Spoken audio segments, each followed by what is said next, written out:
David, and this is Old News. Hello, I'm Russell, and it's good to be back after our somewhat unscheduled long break. Does this technically count as our Christmas episode? It probably does. Christmas, New Year, Candlemas, various other religious Chinese festivals. New Year. Chinese New Year, yes. It's the year of the rooster. Cock-a-doodle-doo. Do roosters cock-a-doodle-doo? I suppose they do, yeah. They do that. That's exactly who. Chickens just squawk. Actually, what's the difference between a cockerel and a rooster? I don't know. Yet another unresolved animal husbandry question. Yeah. I still don't know about the Finn Dorset sheep from the cloning episode. That's something the listeners can write in about. There must be some farmers who are listening to Old News somewhere. I insist Yes. that they get in touch. Yeah. So, anyway, how have you been? Did you have a good Christmas? I did, yeah. I was there, I guess. My brother was here this year, yeah. Yeah, we had a nice time. It was quiet. And then I've spent an enormous quantity of time at work, to and from work, and not been in the country much and busy with other things. And it's just, sadly, that's gotten in the way of our recording schedule, which I can only apologise for. But one has to earn a crust, I suppose. Yeah, there was a couple of times when I thought, should I invite Russell round? Thinking, well, no one, because you were at home for a couple of days here and there. And then went, nah. Apathy rules, okay. Yeah. So one of the more exciting things that happened since we were last recording was that we got our shout out from the fantastic chaps and chapesses at the Last Tuesday project. Yeah. Who seem to have branded us as some sort of like old-fashioned Pathé newsreel. So it suits me fine. I quite liked it. Yeah, they put a lot more technical effort into their thing about us. I think this is a bit of a challenge that we need to. Hang on, but I'm the one who has to do all that. I'm perfectly happy with that. Oh, dear me. Yeah, but I'm perfectly happy to recommend the Last Tuesday project again. They are superb. Any other news from my personal life? Well, whatever. I don't think so. No more domestic. Oh, you fell off some ladders. I fell off some ladders. I said ladders. Steps. Hid in the ceiling. You would competently use the two-step ladder. Well, it's easy to forget when you're on the top. Did you fill in the risk assessment form? I didn't. Does that mean I can sue myself? Presumably, yes. Imagine the civil claims court just going, "No, you're an incompetent fool. Get out."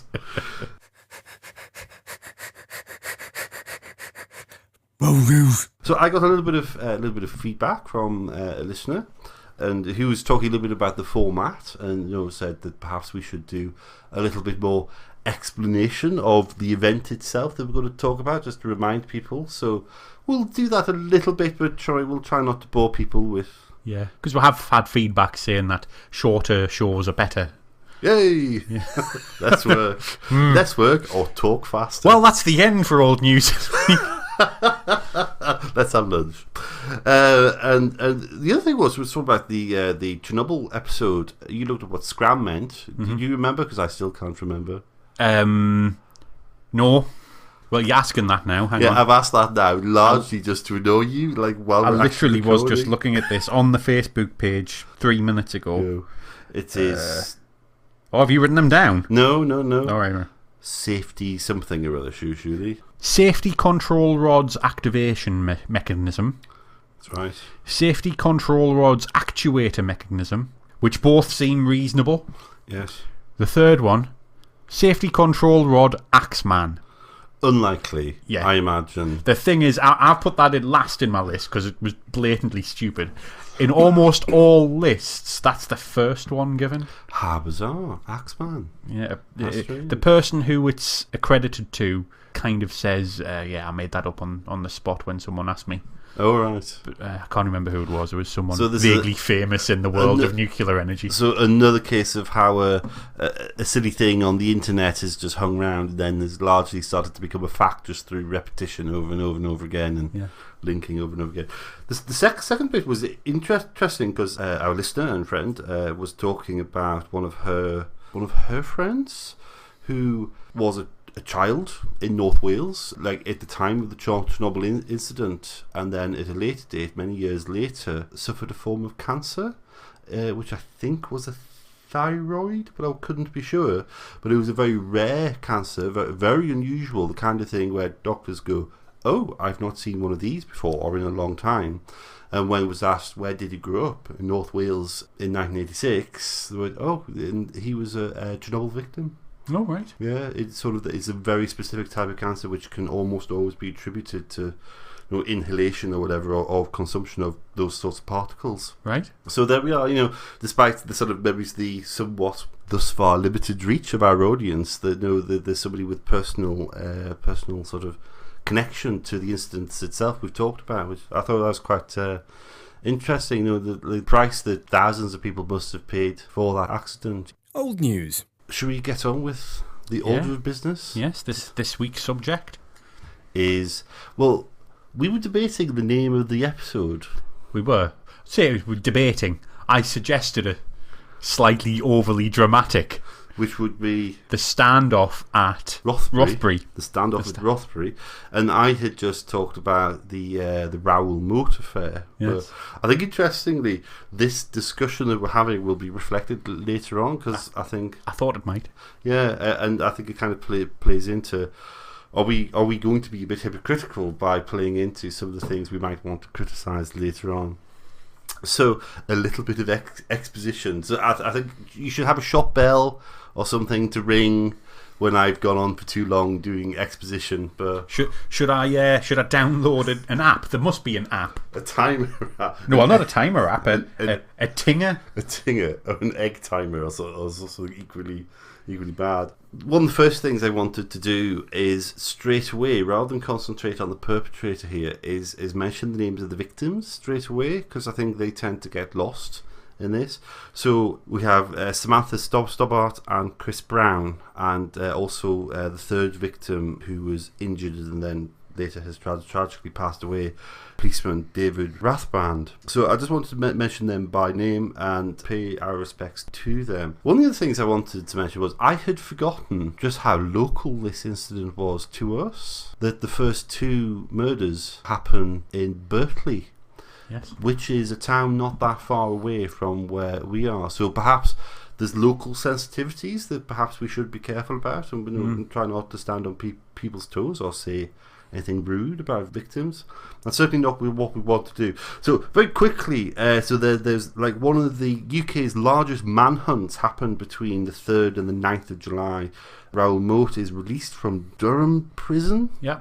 For a crime committed against a 9-year-old victim, an assault. I'm not really clear as to what that sort of. Presumably, these things are more sort of hidden because 9-year-old. It's a 9-year-old victim. So he kills his former girlfriend Samantha and her current partner, who was Chris Brown, and then he goes sort of on the run. There are a number of people who help him on the run, which I just find utterly bizarre. And as he goes, he's making various threats to people, including the police.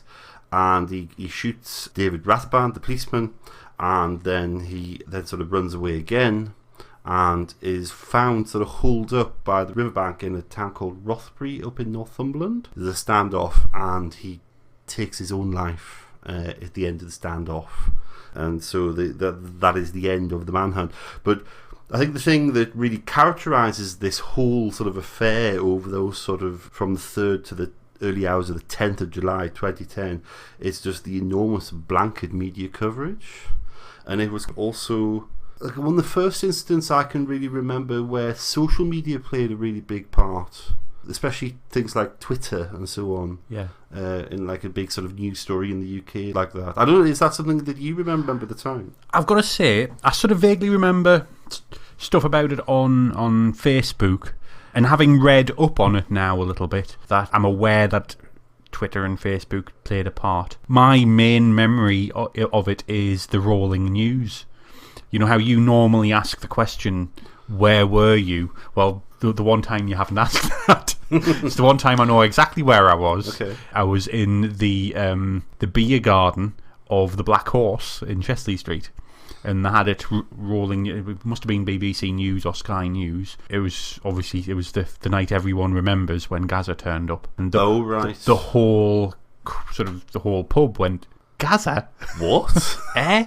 Yeah, there's a very, very strange sort of coda that towards the end of this story. There was a question mark and an exclamation mark just rising above the pub, and probably every other pub in the area with the news on, watching what was going on. And it was sort of weird, macabre, really humorous at that point, wasn't it? It was just like, what on earth is going on? I remember being at work that week, I think, and it covers the period of my birthday that particular year. So I was 30, actually. So we can work out how old I am now. But yeah, I do remember sort of the blanket coverage just being on the satellite news all of the time at work. You start off with these 2 murders in a town called Berkeley, and 22 hours later there's the incident with policemen, and that's in a place called East Denton. It's not massively far away from where I work. Oh right, okay, that's interesting. Not massively, yeah. And then you have the sort of the chase, and then there's the incident in Rothbury, which is like further to the north. One of the other things that sort of really characterises this whole event that perhaps a lot of people have forgotten about is, as this sort of manhunt progressed, there was this enormous quantity of people, 160 police officers from various places, the Metropolitan, Manchester, Northern Ireland, PSNI. They drafted in the RAF. Did they? The RAF police? Yeah. Did they have search helicopters? They had a tornado. Oh, right. Fly over Rothbury, right? So doing some reconnaissance, if you want. And also Ray Mears. There's a tracker, the expert Ray Mears. So there's kind of this really sort of celebrity thing going on. So there's enormous sort of quantity of people involved. But also along the way, there's a series of kind of communications from Moat himself. There's various letters that get delivered. There's a dictaphone tape that gets discovered at one point. There's like 4 hours worth of rambling nonsense, and also various phone calls, sort of taunting the police and so on. The other thing which I had completely forgotten about is how recent the Cumbrian shootings had been. With the shotgun, the man with the shotgun. Yeah, Derek Bird, wasn't it? Yeah.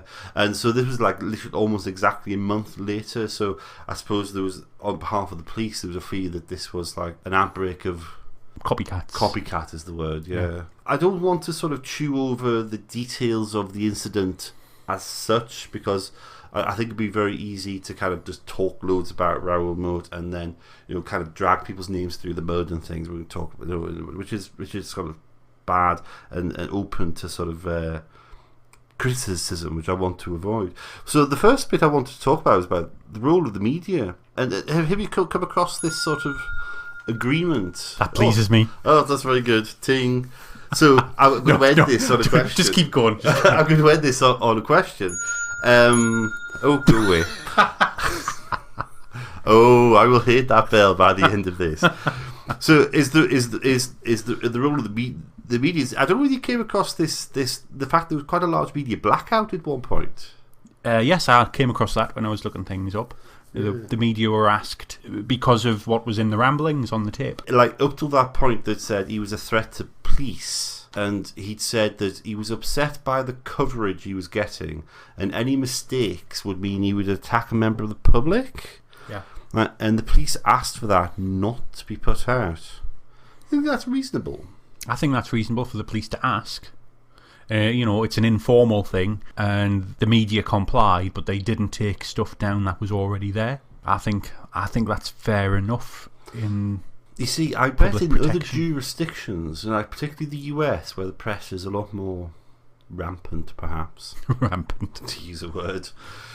Do you think that somebody who's directly threatened the public, do you think that the media there would go along with that? I think possibly not. I mean, I can see the argument for not as well, because freedom of the press, first of all, but also we should let the public know. Yeah, would be the other argument, I suppose. Yeah, it's a weird thing, isn't it? I don't know how I feel about it. I think I'm kind of glad that our press is sort of responsible like that.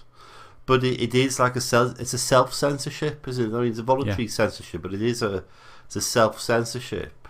But it is kind of weird that I think we rely on this kind of paternal instinct that authorities have our best interests in heart. Well, hopefully they do.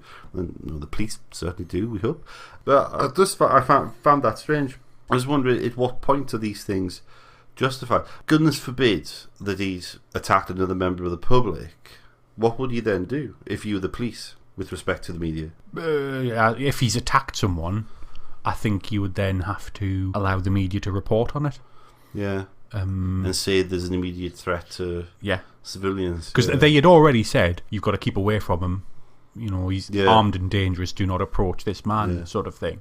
And I suppose in some ways the fact that they had the whole of the town of Rothbury locked down for like most of the day before, when they knew he was around there, day before the end, it sort of indicated that this was more than just a threat to policemen. So the next question I had about was glamorization. There was a lot of people, a lot of commentary at the time about whether he was glamorized.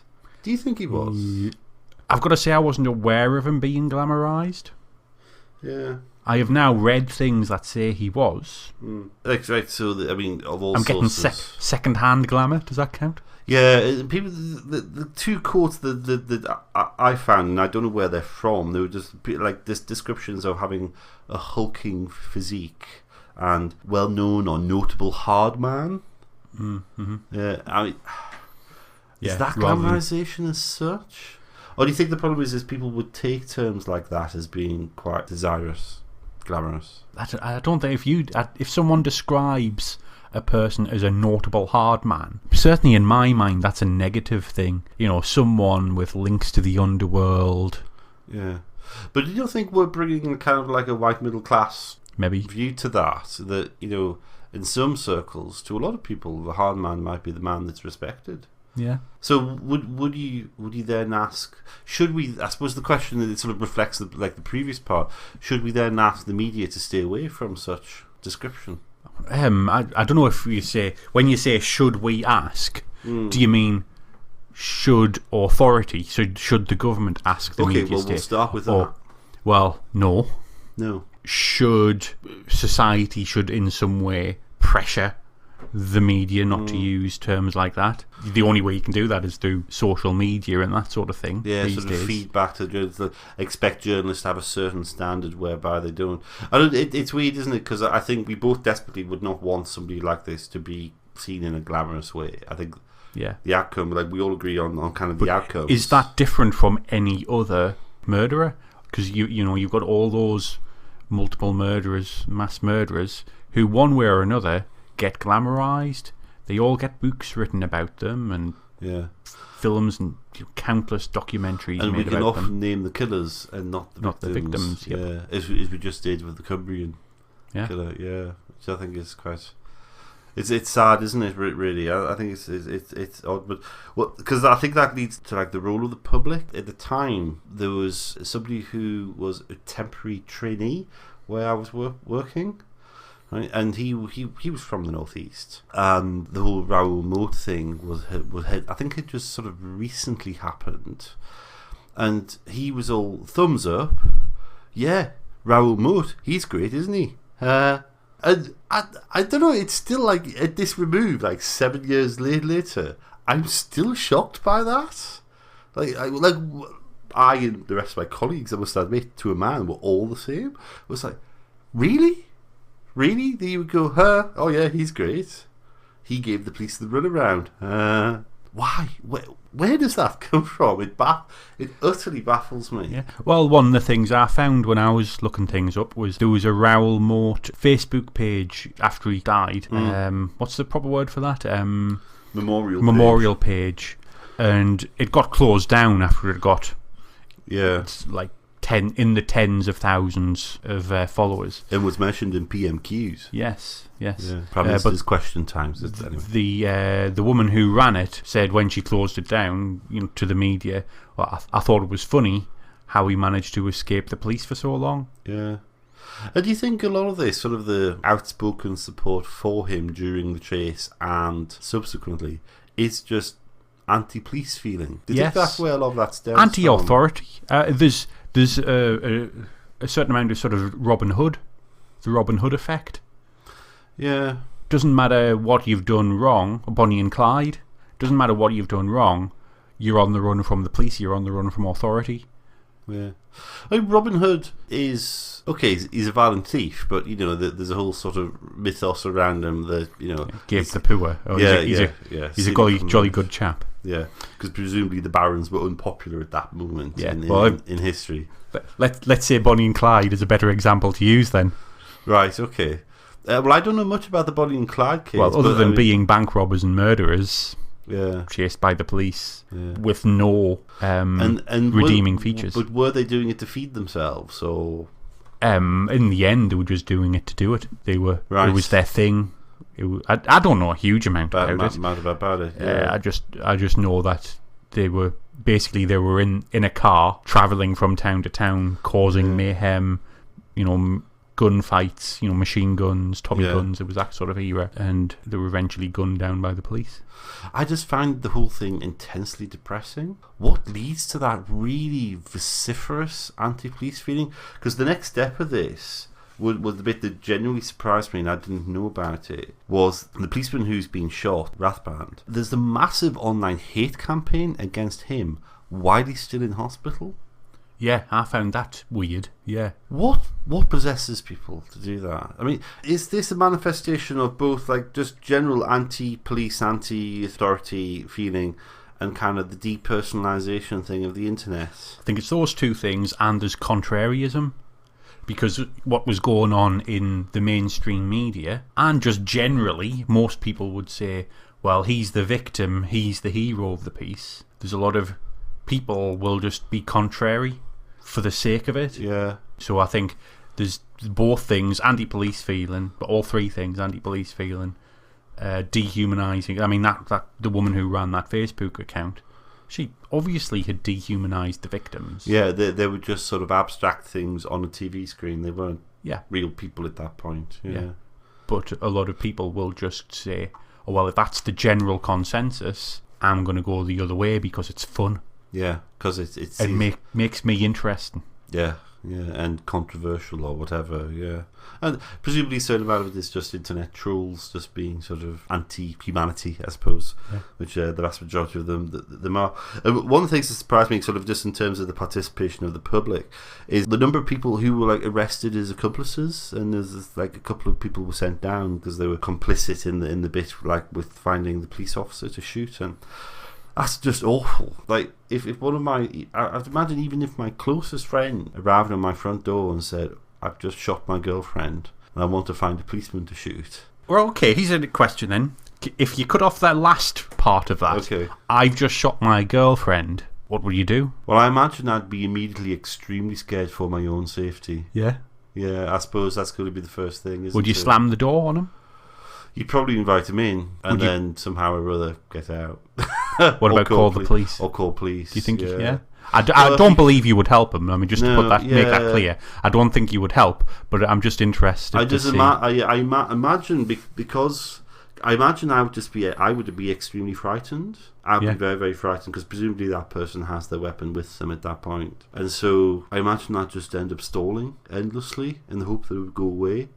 Yeah. If there's somebody you're loyal to does something really awful, like how quickly do you drop them, or how quickly do you start to understand them? Which I think is another thing as well, because it seems to me like Moat puts out all these letters and things about he's a terrible victim. Oh, the police, they've taken all this away from me, and I really love this. I really love this girl, who's his former partner with whom he had a child. I mean, let's not forget that. And there's another sort of victim along the way.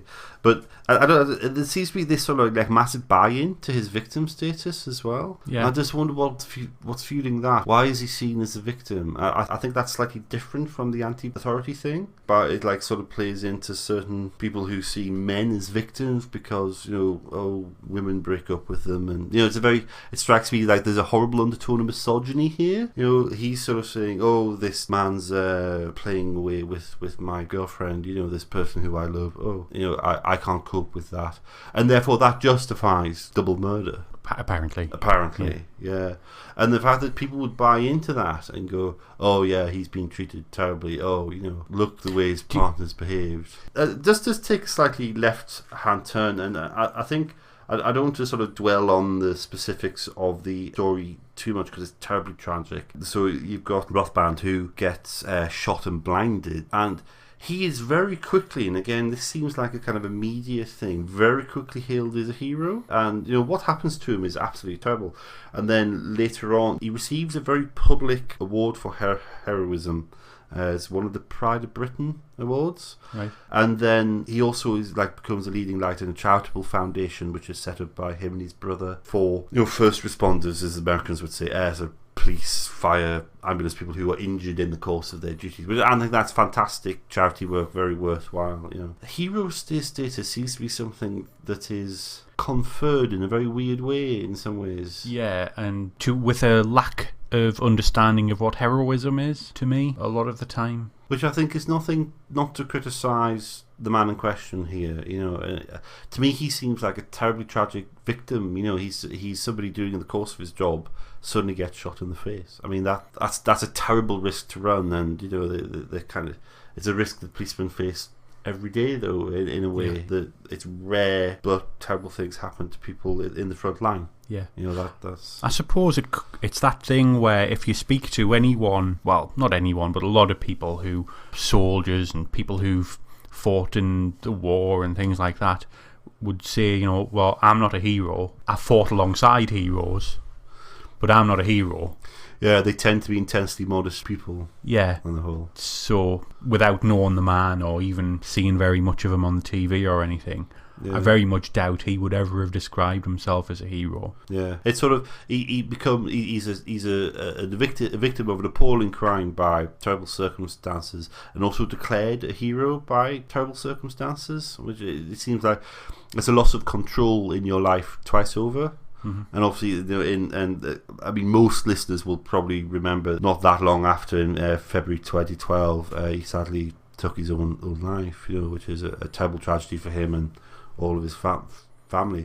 But again, in sort of looking into that, and I don't want to sort of rake over the details of any of this at all, but in the intervening period, having been declared a hero by the media took an enormous amount of delight in dragging his personal life through the mud, which I don't know if you read any of that. Yeah, but I won't go into the specifics of it, but I'll just leave listeners to look at that if they will. Isn't this everything that's terrible about the media? Yeah, the media. Yeah. The mainstream media. We need freedom of the media, but for God's sake, stop being such dicks. Yeah, because now we have somebody who is a terrible victim of a terrible crime through no fault of his own, through circumstance, is declared a hero through no control of his own, through a terrible circumstance, and also then whose personal frailties are then massively put on public display. Yeah. And it strikes me, on the whole, he's probably just like an ordinary policeman. Yeah. All of that's happened to him because he happened to be sitting in his patrol car on the junction between the A1 and the A69. Yeah. On the wrong night. He was just a guy doing his job. So, but it's just that terrible sort of build up and tear down of folk, and that to me just adds to the tragedy of it. It's really, really awful. I think, despite his personal frailties, I think we should remember him in sort of like taking risks on behalf of the public as a policeman, and also the fact that in the short period after that he dealt with his newly acquired disability and at least did some good and left a charitable foundation behind, which I think is something we should broadly support. Old news. Okay, so I think like a lot of our conversation here has sort of centered around the role of the media, how things were reported, how people responded. And what was interesting is that, and since then, particularly in America, when they've had mass shootings, straight away there's been an immediate debate about should we be broadcasting this person's name? Right. Yeah. So that sort of concern about the perpetrator versus the victims, I think, is like a constant theme that goes through the coverage of these things now, which perhaps wasn't happening back in 2010. And I think that's interesting. But I think you were making a broader point about how does good quality media sort of compete against internet outlets and things that are willing to publish. This is a big sort of deviation from what we've been talking about. But in the world we find ourselves with fake news and all that sort of thing, the responsible media, the quality media, need to find a way of distinguishing themselves from the dross, especially with Trump and his cohorts declaring, CNN, fake news, ABC, failing ABC, fake news, and that kind of thing. Should that side of the media swing the other way towards just being absolutely above reproach at all times? Well, one of the things I think is interesting that I saw was somebody was calling for where Trump had recently refused to take a question from a certain journalist, and an awful lot of the other news outlets, including, I think he refused to take a question from CNN and other news outlets that you'd think would be sort of more amenable to Trump. Even Fox spoke out in support of CNN, which I think was an interesting piece of solidarity. But there was a very interesting call that I saw the other day about saying that maybe that's what the news media needs to do, is they don't have to agree and they don't have to take the same editorial stances, but when people refuse to answer questions that are good questions that need to be answered for public information, that if authority refuses to answer that one question, the other news media should ask them the same question over and over and over again. Because if you refuse to talk to CNN, ABC, NBC, Fox, the Washington Post, the New York Times, once you've refused to answer that question 8 times and you've excluded everybody, you're no longer in control of the story, and then the news media can then dictate terms a little bit better. And I think it's interesting that kind of solidarity isn't entirely out of the question, because we saw it earlier in this story, didn't we, about when asked not to report certain things because it's important to the way a situation is progressing. They agree. You're talking about lots of different media outlets with very differing outlooks on everything. So the what you might call the right-wing press, the Telegraph and the Express and the Sun, and the more sensationalist end of the markets, the Sun and the Star, and in the serious news media, which might be like the Times and the Guardian, sort of went along with it. So I don't think it's unreasonable to call for solidarity among journalists. I think because I think they have to stand together in some ways, otherwise they all fall together. Otherwise you end up with, we've seen what's happened in Putin's Russia. It was a news media that wasn't so strong anyway, because there's a long history of government control, and but it had started to stand on its own 2 feet. And when somebody really strong came along in authority who was just willing just to tell nonsense, what's happened? They've collapsed inwards. It's an interesting debate, and it's I think it's one that's going to rumble and rumble. It's old news! Should we have about 5 endings like Lord of the Rings? No, because the only reason why that exists in the Lord of the Rings is because he needed a goddamn editor. Ooh, controversial. Oh, there's gonna be letters. So, how was this week's edition of the homemade beer of indeterminate strength? Well, mine's not bad. I have the red top, and mine was the gold top. Which anybody who remembers old-fashioned milk bottles, which sort of dates you to a certain degree. Well, except they still stick with the same things. No, because red top was semi-skimmed, and red top in plastic bottles is now skimmed. Really? I thought semi-skimmed was always green. No, what green? What are you on about? Well, that's what green is now. Semi-skimmed. No. Under the old milk bottle system, top dollar cream with extra Jersey milk or whatever was gold top, and then silver. Full fat was silver. Semi was the red stripy was silver, right? And I think skimmed was blue. There's a controversy here. Classic pub debate. Thing is, the problem is, I think you might be right. Victory is mine. I wonder if they changed it just before. Yeah. Anyway, well, the colour of these tops has nothing to do with the fat content. The fat content, the beer was rather quite a mild taste. This, but I still have no idea how strong it is. Slightly stronger taste, and only a few floaters. That's because it's not filtered with fish gut. What's that called again? Finings? Is that finings? Finings. It is. What's the other stuff? Isinglass. Oh yeah, that's what it is. That's what they use. Yes. Isn't that a place with the Lord of the Rings? Oh, it Isengard, isn't it? Anyway, yeah. But yeah, I've always wondered who went, I need something to clarify this beer. A thing from the gut of a fish. Yeah. That'll do the job. Yeah, or maybe it's the I've tried everything else. Yeah. I've tried everything to filter this beer.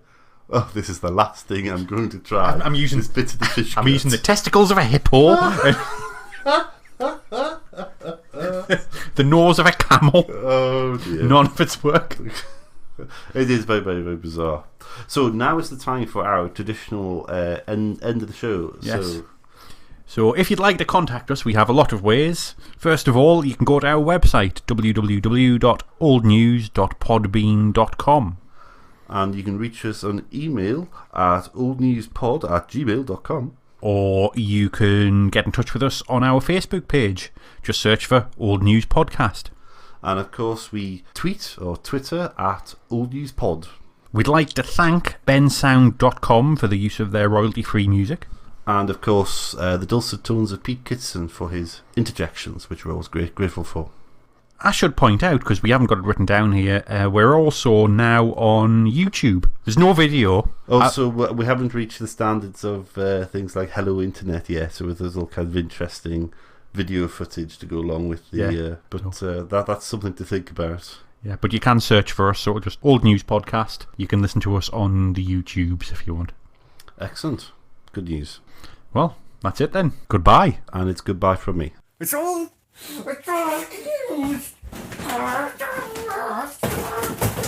It's old.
Hello, this is Old News.